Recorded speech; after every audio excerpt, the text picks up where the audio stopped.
Bisa dibaca? Bisa, Pak. Ya. Bisa, Pak.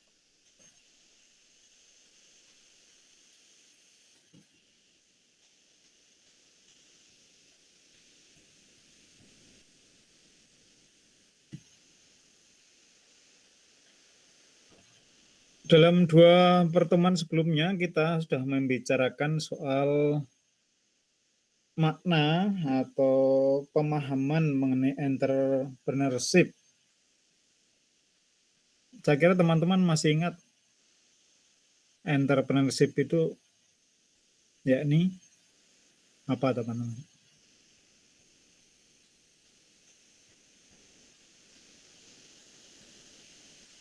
Entrepreneurship adalah yang bagi yang belum menangkap kata kuncinya, kemarin kan sudah kita bicarakan yakni soal adanya keyakinan. Pertama, keyakinan apa? Keyakinan untuk mengubah dunia. Dunia itu bisa dunianya sendiri, dunia sekitarnya, dan dunia secara luas itu kalau mampu sampai seperti itu, dengan ide dan inovasi. Ya, melalui idenya, melalui inovasinya gitu. Kemudian berusaha untuk mewujudkan ide itu. Itu kata kuncinya dari entrepreneurship. Saya kira tidak usah dihafalkan, tetapi kata-kata kunci ini harus ditangkap sehingga ketika ditanya itu bisa menjelaskan besok gitu. Nah, maka dalam pertemuan ketiga ini, karena pengertiannya entrepreneurship adalah soal keyakinan untuk mengubah dunia melalui ide dan inovasinya, itu maka kita belajar mengenai dasar-dasar entrepreneurship. Entrepreneurship dasar-dasarnya apa? Maka yang diharapkan setelah perkuliahan ini, kemudian teman-teman dapat menjelaskan pengertian dan dasar-dasar entrepreneurship itu, dan menyebutkan contoh-contohnya.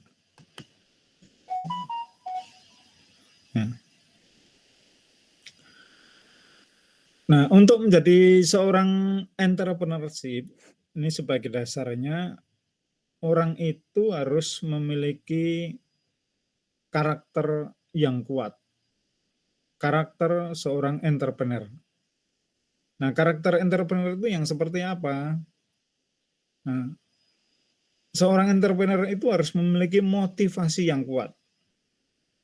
Yang pertama itu soal motivasi yang kuat. Kemudian yang kedua adalah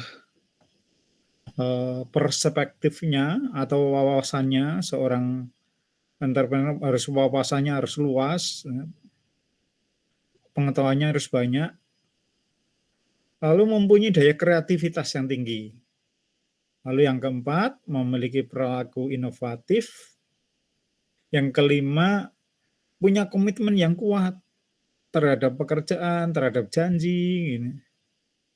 Kalau kita sudah punya janji soal waktu gitu, kemudian tidak ditepati, itu bisa merugikan orang lain. Itu komitmen waktu. Maka komitmen itu bukan hanya waktu, tapi komitmen terhadap pekerjaan terutama itu. Kalau kerjanya berat gimana? Nanti jelaskan lebih lanjut. Keenam, memiliki etos dan tanggung jawab. Lalu ketujuh itu soal mandiri.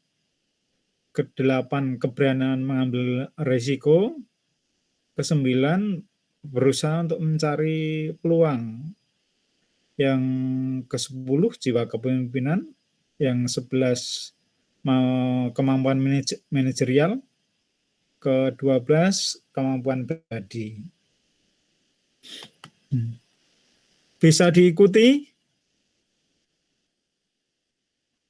Bisa, Pak. Bisa, Pak. Bisa, Oke. Pak. Bisa. Kalau bisa saya lanjutkan ya. Ya, Pak. Iya, Pak. Silakan, Pak. Ya, yang pertama tadi saya jelaskan ya, tadi kan ada 12 karakter gitu. Lalu penjelasan satu persatunya begini. Yang pertama soal motivasi yang kuat. Ada seorang ahli psikologi namanya Abraham Maslow. Dia berdasarkan penelitiannya, dia akhirnya mengelompokkan kebutuhan orang itu menjadi 5 hal.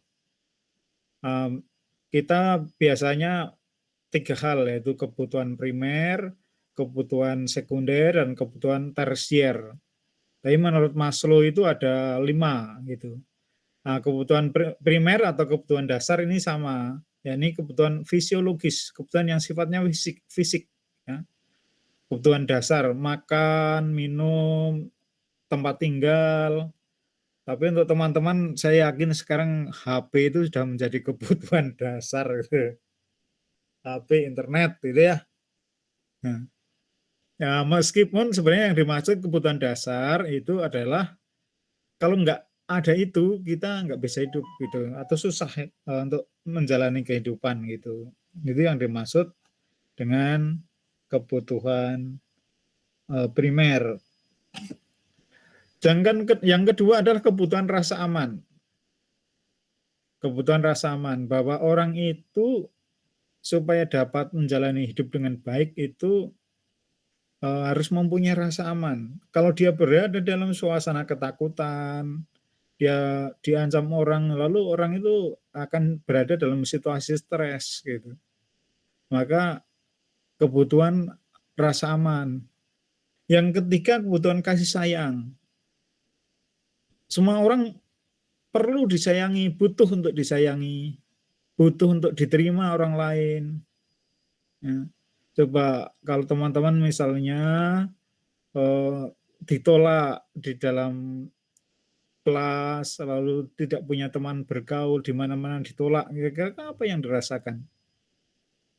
Berat kalau tidak punya apa ya? Tidak ada kasih sayang, tidak ada penerimaan dari orang lain. Berikutnya yang keempat, orang itu juga butuh dihargai, butuh penghargaan. Ah, ke, karena butuh penghargaan atau pengakuan itu lalu ada macam-macam cara yang ditempuh.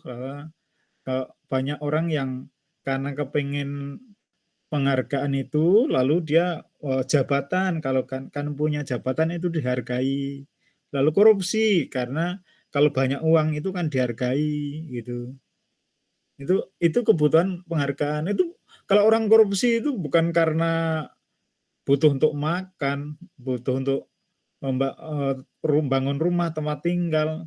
Ya mungkin iya, tapi rumahnya itu bukan kebutuhannya bukan untuk tempat tinggal, tapi untuk gengsi itulah. Nah, ini kebutuhan penghargaan ini gengsi itu. Ya. Semua orang butuh itu. Cuma kemudian bagaimana dia berusaha memperolehnya. Yang paling puncak adalah kebutuhan aktualisasi diri.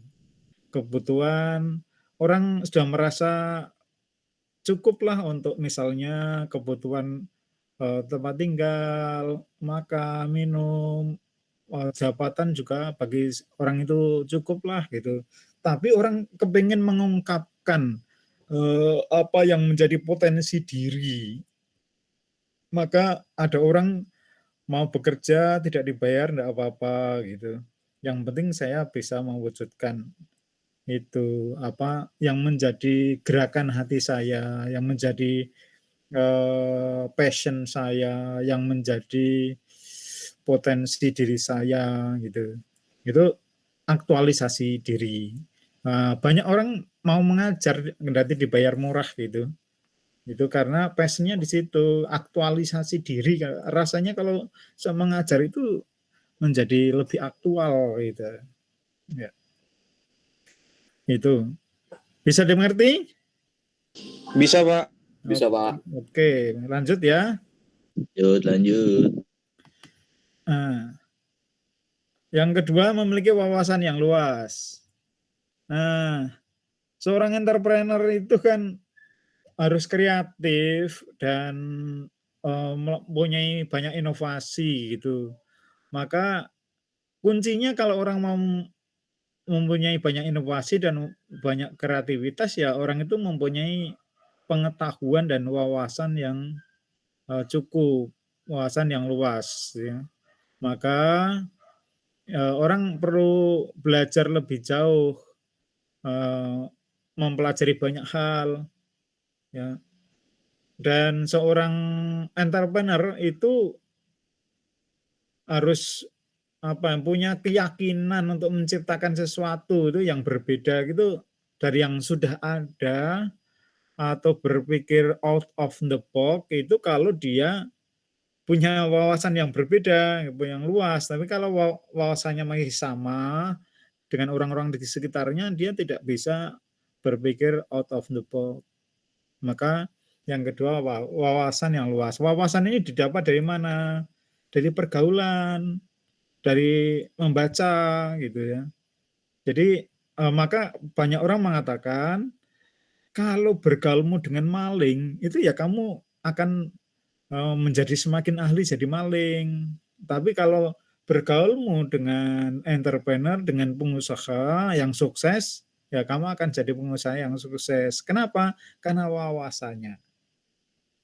Banyak maling ketika di penjara tidak bertobat kan, tapi justru keluar menjadi semakin ahli gitu. Kenapa?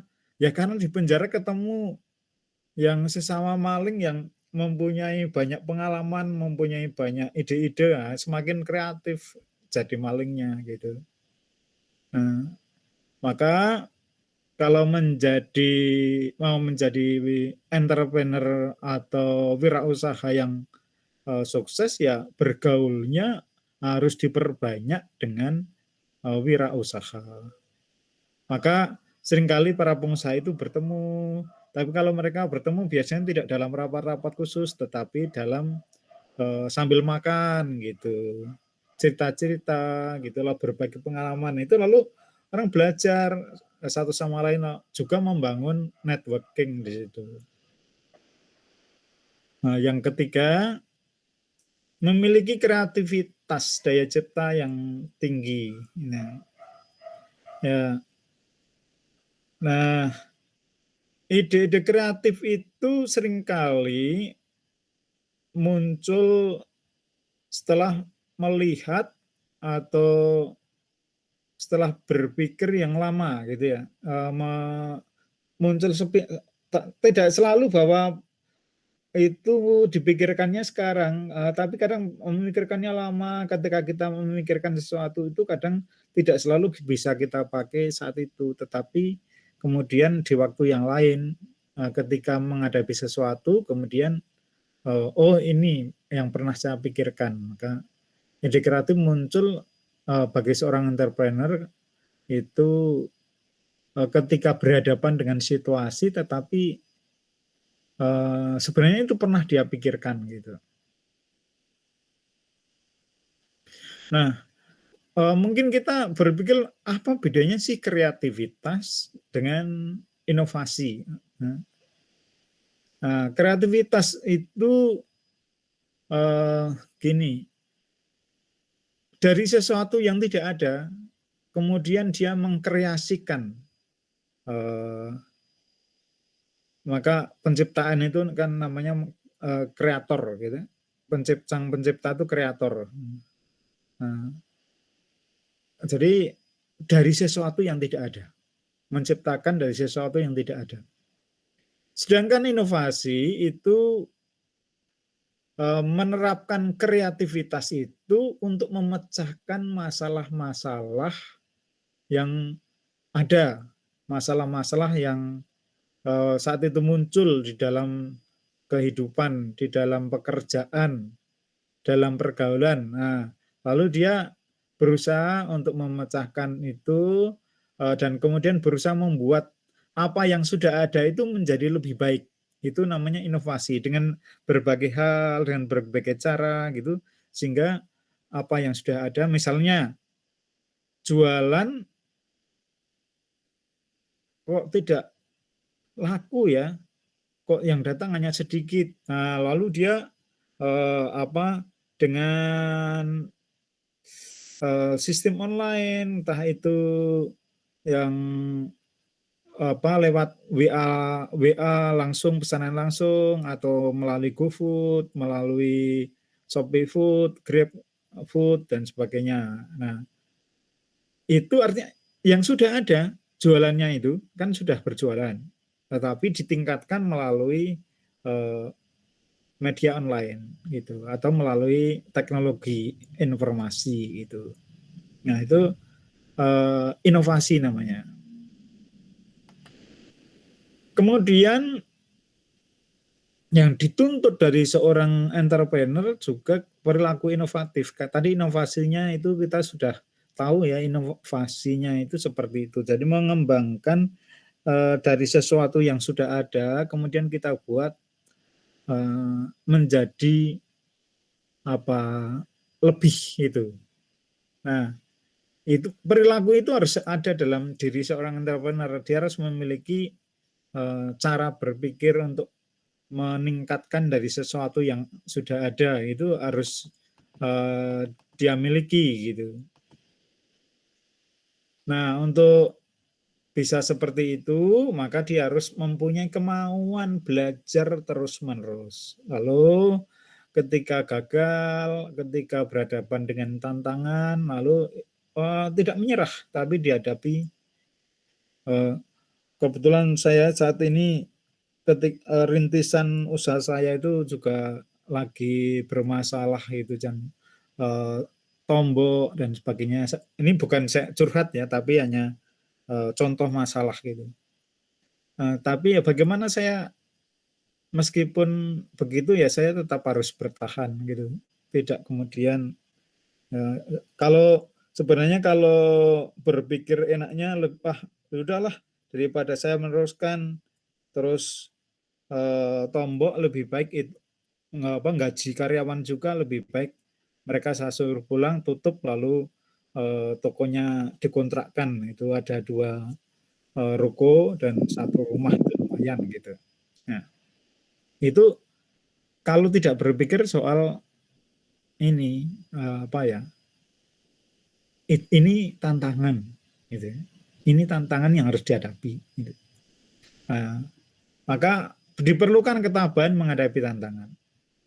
Lalu yang ketiga, inovasi baru membuat tampilannya itu berbeda. Dan gini, orang akan menjadi inovatif itu kalau tidak pernah puas dengan hasil dan usaha yang sudah ada gitu. Meskipun kita itu diwajibkan bersyukur kepada Allah gitu kan, yang menciptakan kita, memberi rezeki, tapi kita sebagai pribadi kita harus jangan pernah berpikir ini sudah sempurna ya.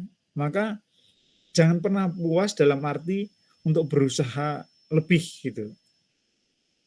Lalu kelima itu kemampuan beradaptasi, adaptasi dengan lingkungan eksternal dan internal.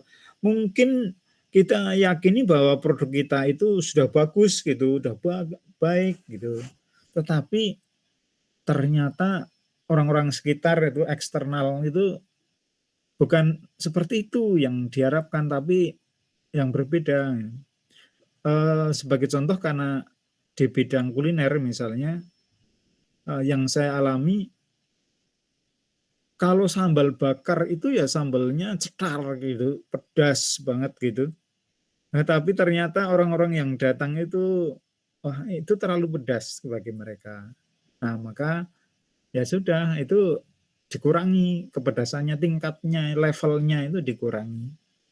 Maka itu namanya adaptasi gitu. Itu. Nah, ini yang perlu diingat adalah bahwa Tuhan Allah Subhanahu wa taala itu memberikan modal awal kepada kita. Akal budi dan kecerdasan. Kecerdasan untuk belajar dari kemampuan kita di masa yang lalu gitu. Hewan aja ternyata belajar juga gitu. apalagi kita harus belajar gitu. Hewan itu kalau misalnya kan dikatakan seekor keledai tidak akan jatuh ke lubang ketiga kalinya, tidak akan terperosok di tempat yang sama 3 kali. Nah, berarti dia belajar kalau lewat di tempat itu berarti bisa terperosok. Padahal dikatakan keledai itu hewan yang paling dunggu gitu. Itu aja bisa belajar, apalagi kita. Maka kita pasti bisa belajar dari pengalaman gitu. Dan juga ingat ini bahwa Tuhan tidak akan mengubah nasib satu bangsa jika bangsa itu tidak mau mengubah nasibnya sendiri. Jadi Allah Tuhan yang Maha Esa itu tidak akan mengubah nasib kita kalau kita tidak berusaha untuk mengubah nasib kita sendiri. Ya. Itu semboyan-semboyan yang baik. Nah, ini bisa digunakan untuk status ya, update statusnya seperti itu, wah kan bagus gitu.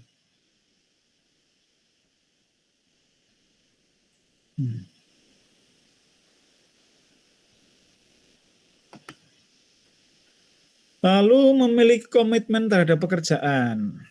Nah, artinya apa? Komitmen terhadap pekerjaan itu artinya ya sungguh-sungguh. Kalau kita sudah bekerja ya sungguh-sungguh, bukan samanya sendiri seenaknya. Kadang hari ini kalau kita buka usaha buka lalu besok tutup. Kalau sedang males ya enggak buka gitu. Nah, itu komitmennya lemah. Nah, karena ciri seorang entrepreneur itu bahwa dia tidak akan berjalan di suatu tempat, tapi dia berusaha terus untuk maju, untuk bergerak, untuk mengembangkan usahanya gitu. Ya. Dan juga tidak setengah-setengah ketika mengelola usahanya, dia all out gitu, sungguh-sungguh gitu. Nah, ini yang kita juga harus belajar bahwa berusaha atau berwirausaha itu ya tidak setengah hati tapi sungguh-sungguh gitu. Ini yang harus dimiliki, ini soal komitmen gitu. Kalau komitmen sebagai mahasiswa gitu ya tentu misalnya karena saya sebagai mahasiswa ya saya dituntut untuk belajar, saya dituntut untuk kuliah gitu ya, itu kok komitmen saya harus bersedia mengerjakan tugas, datang kuliah gitu tepat waktu gitu, komitmen saya.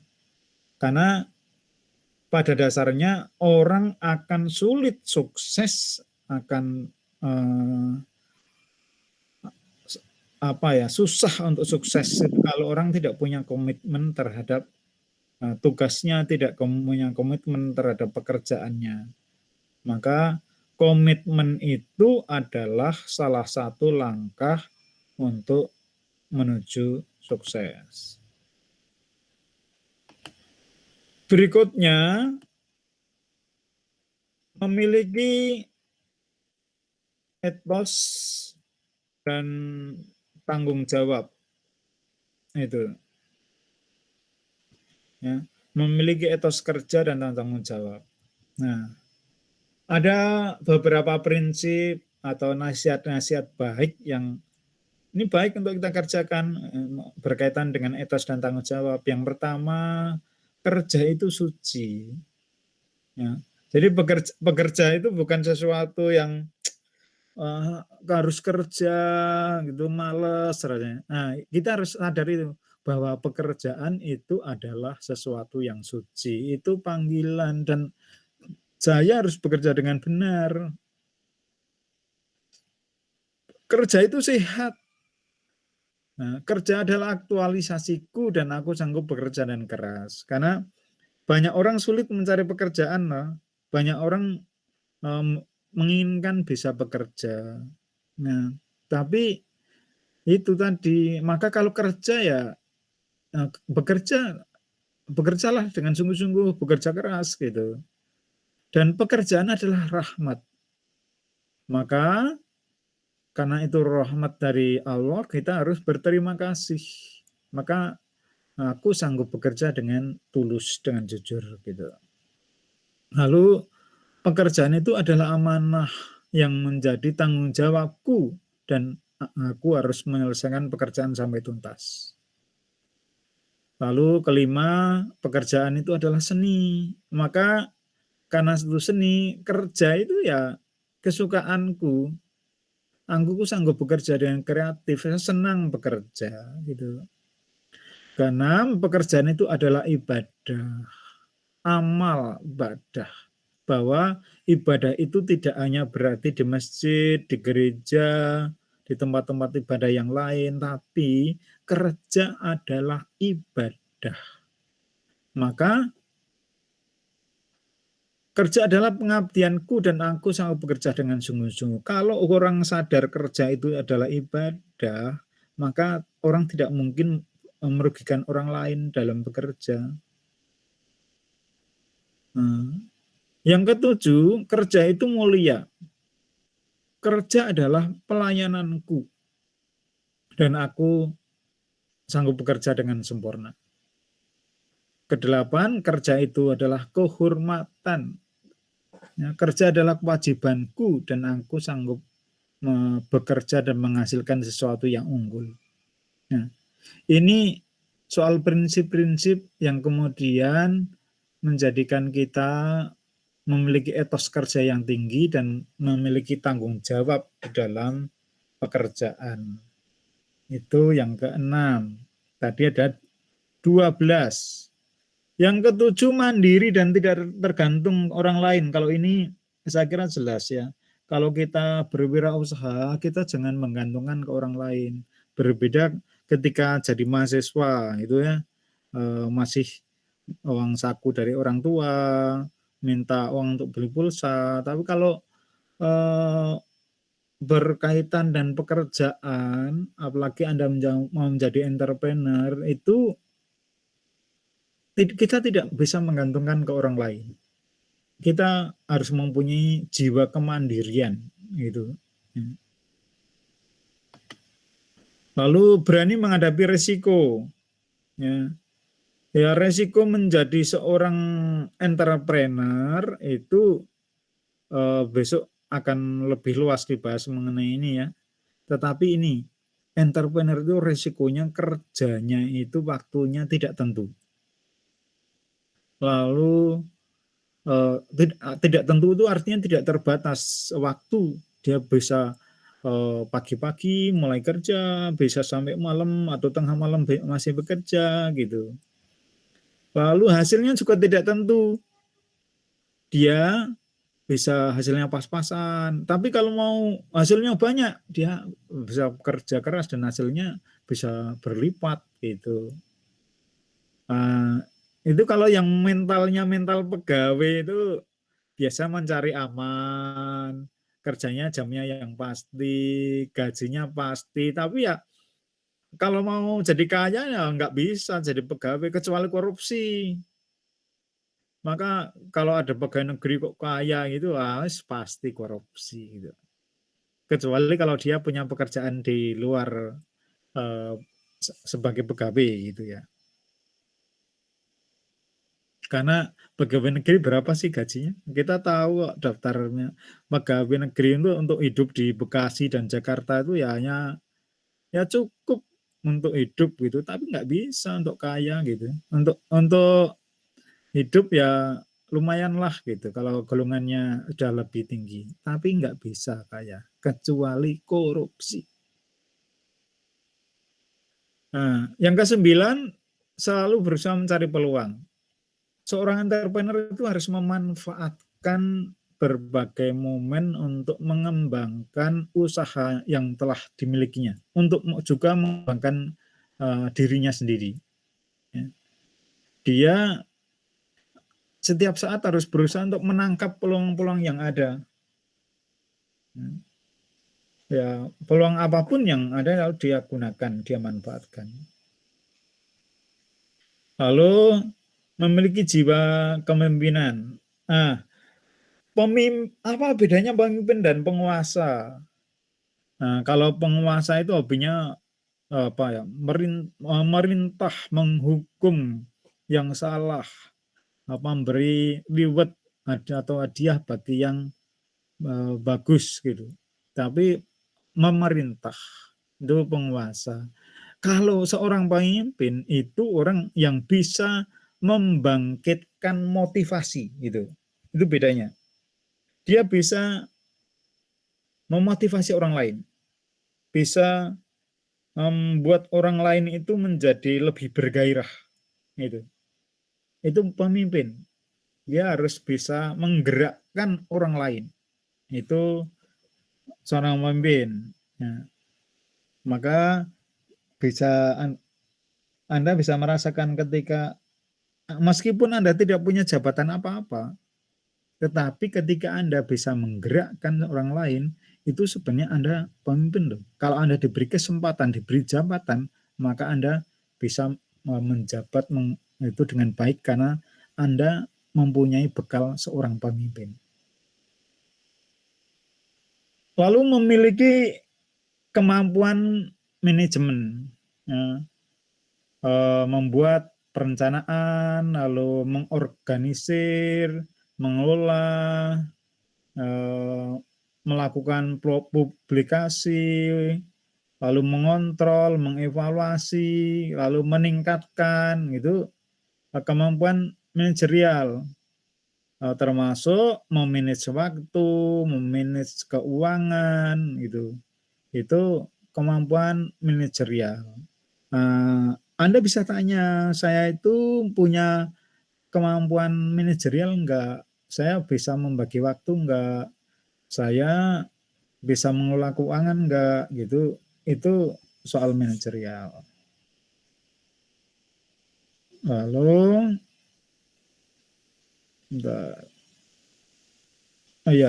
sekarang ke-12 memiliki keterampilan personal. Ya, keterampilan personal itu apa saja? Ya, yang pertama itu bekerja keras. Mampu atau mau bekerja keras. Ini tuntutan untuk menjadi entrepreneur. Saya seorang yang mau bekerja keras gitu. Kerja sampai bukan hanya mengerjakan yang keras-keras, tapi bekerja sampai tidak memperhitungkan waktu kalau bekerja gitu. Karena keseriusan gitu. Lalu mampu bekerja sama dengan orang lain, membangun teamwork. Saya bisa kerjasama dengan orang lain. Lalu berpenampilan ya yang bersih, yang apa ya, tidak harus lalu yang dikenakan itu mahal dan baru gitu, tapi berpenampilan good looking, enak dilihat gitu karena bersih, karena segar gitu ya. Lalu mempunyai keyakinan diri, self confidence-nya tinggi gitu. Misalnya orang punya keyakinan, kepercayaan diri itu orang bagus untuk bergerak usaha. Lalu bisa membuat keputusan, bahkan pandai membuat keputusan. Jadi orang membuat keputusan itu setelah menganalisis dan orang yakin bahwa apa yang diputuskan itu benar, kendati resikonya bisa repot gitu ya, berani hadapi resiko gitu. Lalu bersedia menambah ilmu pengetahuan, ya. Bersedia nambah pengetahuan, artinya saya tertantang untuk tahu lebih banyak, tahu untuk lebih baik gitu. Ya, maka pembelajar gitu. Yang ketujuh, punya ambisi. Kalau seorang entrepreneur enggak punya ambisi, ini susah. Saya punya mimpi, punya ambisi untuk meraih sukses gitu. Lalu ke-8 itu komunikasi. Nah, kemampuan komunikasi ini dituntut karena dia harus berurusan dengan banyak orang, banyak pihak. maka harus punya kemampuan berkomunikasi yang baik. Itu teman-teman, para mahasiswa sekalian, apakah ada pertanyaan? Kalau tidak, jangan-jangan pada tidur lagi nih. Tidak, Mendengar. Pak. Tidak tidur, Pak. Tidak, Pak. Tidak, Pak. Ya, syukur-syukurlah. Ya. Nah, tadi kan ada 12 karakter ya. Nah, pertanyaannya, dari 12 karakter itu saya sudah punya berapa gitu. Apakah saya sudah punya 12-12-nya dalam diri saya? Ya. Ini untuk kita renungkan ya. Tadi ada 12 karakter, kira-kira saya punya berapa? Atau sebenarnya 12-nya saya sudah punya, hanya kurang maksimal gitu. Kemudian pertanyaannya, apa yang masih perlu saya kembangkan? Nah, saya masih kurang dalam bidang apa? Apa yang masih perlu saya kembangkan? Nah, dan bagaimana masalahnya mengembangkannya? Ini pertanyaan refleksi yang bagus selalu untuk kita laksanakan, untuk kita kerjakan, karena membuat kita menjadi lebih mengenal diri kita, mengenal kemampuan kita. Ada 12 karakter tadi, saya mempunyai berapa, tentu masing-masing sudah punya, hanya levelnya itu kalau misalnya diberi angka 1 sampai 10, mungkin ada yang level 9, tapi mungkin ada yang levelnya 2 saja, baru sampai 2 gitu. Ya, itu yang perlu terus kita kembangkan. Nah, sebagai tugas, nanti tugasnya dikirim, saya kirim lagi di bagian tugas, terus Anda kerjakan di sana. Sekarang silahkan membuat tulisan, satu halaman itu tidak banyak, satu halaman kuarto itu 4,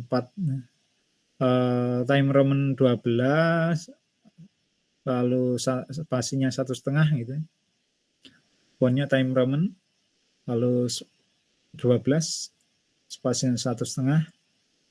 Apa yang Anda kerjakan? Yang pertama, siapa entrepreneur atau wirausahawan yang Anda tahu sebagai seorang yang kreatif dan inovatif? Lalu beri contoh-contoh kreativitas dan inovasinya. Ini tidak harus misal yang tokoh-tokoh besar, misalnya Andi Makarim, itu kan sudah biasa sekali gitu ya. Nah, tapi mungkin di sekitar Anda saja yang Anda tahu gitu. Kan entrepreneur itu kemarin kita sudah bahas seperti apa, lalu karakternya seperti tadi, yang ada dalam hidup sehari-hari di sekitar Anda. Itu. Bisa 1, bisa 2 gitu. Silakan dibuat. Ini ada yang masih bergabung. Lalu tugas itu di-upload ya di Google Classroom di bagian tugas nanti. Untuk mengerjakan ini hari ini aja selesai, bisa. Setengah jam selesai. Itu saja yang harus Anda kerjakan untuk tugas kita. Cari seorang atau 2 orang atau 3 orang entrepreneur yang Anda merasa dia entrepreneur gitu. Lalu di bidang apa? Lalu apa kreativitas dan inovasinya gitu. Dan Anda sebutkan contohnya. Oke, gitu. Tugasnya bisa ditangkap? Bisa, Pak. Bisa, Pak. Oke. Kalau sudah bisa, selamat mengerjakan tugas. Kita akhiri kelas. Maaf, Pak. Absen bagaimana, Pak? Absen saya isikan. Ya. Oh, di screenshot. Ya. Baik, Pak. Oke. Terima kasih untuk kebersamaannya. Assalamualaikum warahmatullahi wabarakatuh. Waalaikumsalam. Waalaikumsalam warahmatullahi wabarakatuh. Terima kasih Pak.